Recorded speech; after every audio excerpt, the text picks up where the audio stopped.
भला जब हम मर गए और मिट्टी और हड्डियां हो गए तो क्या हमको बदला मिलेगा? अल्लाह कहेगा कि भला तुम उसे झांक कर देखना चाहते हो? फिर वो झांकेगा तो उसको बीच दोजख में देखेगा। कहेगा कि अल्लाह की कसम, तू तो मुझे भी हलाक करने लगा था, और अगर मेरे परवरदिगार की मेहरबानी ना होती तो मैं भी उनमें होता जो अजाब में हाजिर किए गए हैं। तो क्या वाकई अब हम मरने वाले नहीं?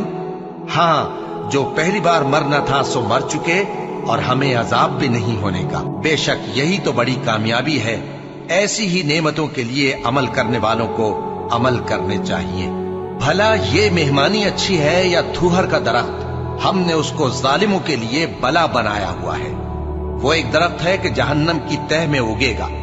उसके खोशे ऐसे होंगे जैसे शैतानों के सर, सो वो उसी में से खाएंगे और उसी से पेट भरेंगे।